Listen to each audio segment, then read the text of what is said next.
Wagwan, lads and ladettes, welcome back to today's video. We want to have a look at some crazy, wacky and just all around madness of these Reddit stories that I found.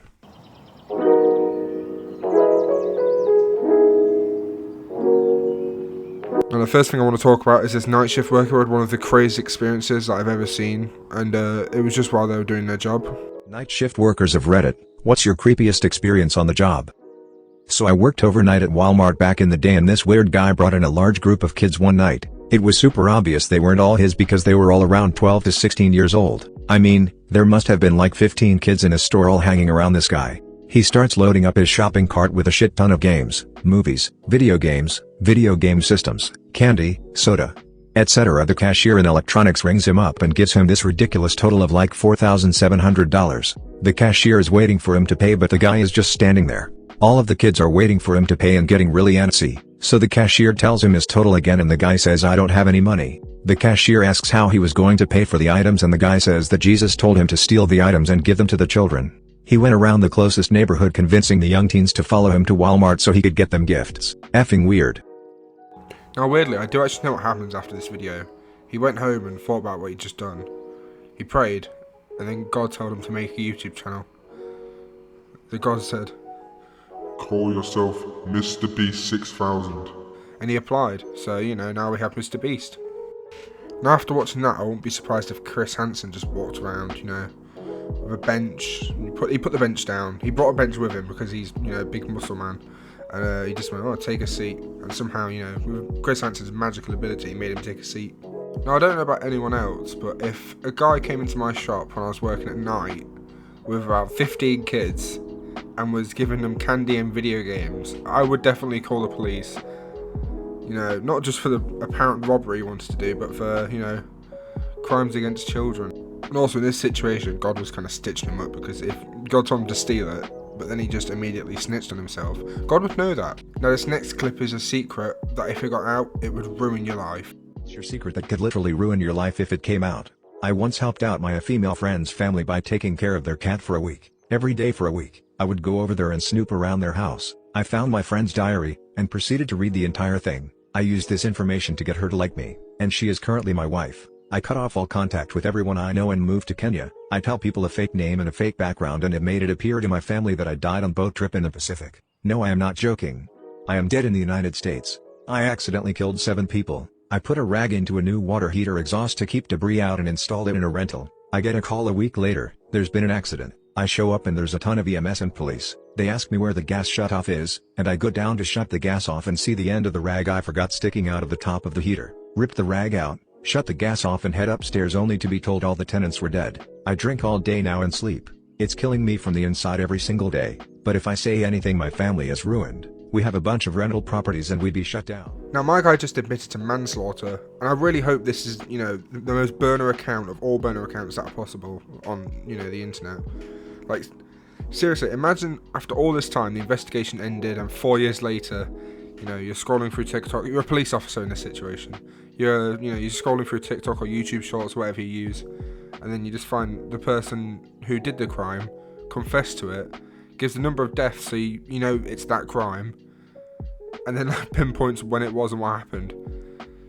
Oh man, snitching on themselves nowadays. Now all jokes aside, this is a terrible thing that he had to go through, and it was a bad situation. It caused a lot of deaths and it was very brutal. Now the other thing in this video was the part, a different story when this dude lied to his wife and read for the journal. And I think if we're being honest, we'd all probably do the same. If I was a mushy and I had a crush on someone for years, and then I found a diary of what they liked, what personality they like, what dress style they want, which flicks their switch, and all this detail around, but yeah, I'll probably do the same. You can sit all high and mighty on your lovely furnished throne or your really high horse, but in reality, everyone would do this, and I don't think it's that bad, especially compared to committing manslaughter on 7 people. But this next story is about a man who was down on his luck and had to end up performing his own surgery. When was a F it? I'll do it myself moment for you. At the start of the pandemic I had a cyst growing in my hand. It was so painful I couldn't lower my hand below my chest or it would be agony.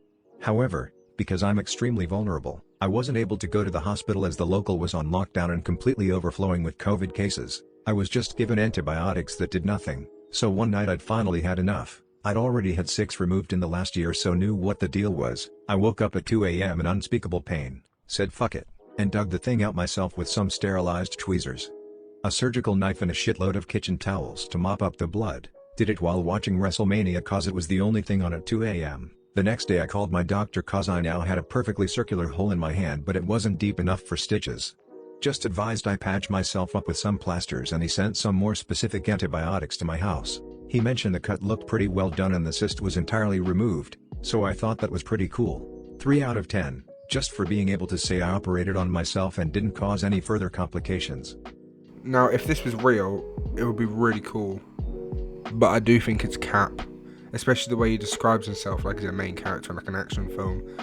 He's like John Wick, or John McClane, or some other John from another film, some Super John.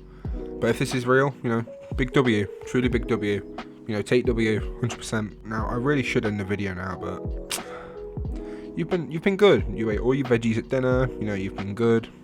So for dessert, you can have one final one. Okay, just one final clip. Now it's ironic we've got all this talk about dessert, but the story's actually about bread. What was the dumbest thing that ended your relationship? Bread. I dated a girl for a year. We were talking about marriage at the time.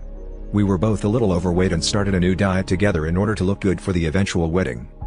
One day we go out to eat, and while we are waiting for the waitress to come take our orders, she leaves to use the restroom and asks me to order her a drink.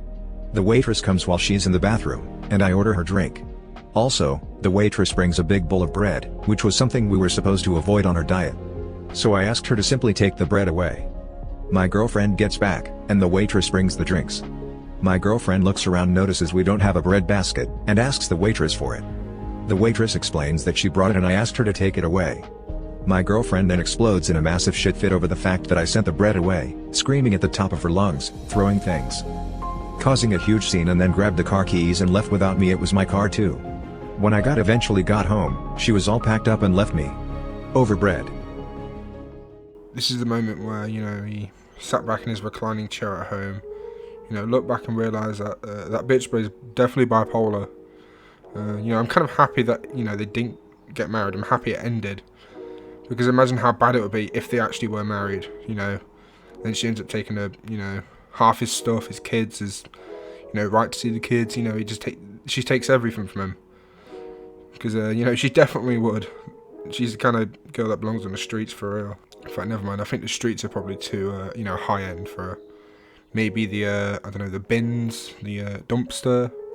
You can make a nice little bed in there. You can put, there's 2 bedrooms, there's a bathroom, but they're all like compressed into one little room. Perfect. Alright, that's it for today's video.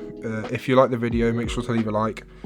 Subscribe if you want to see more content like this. I upload every now and then. And I'll catch you later.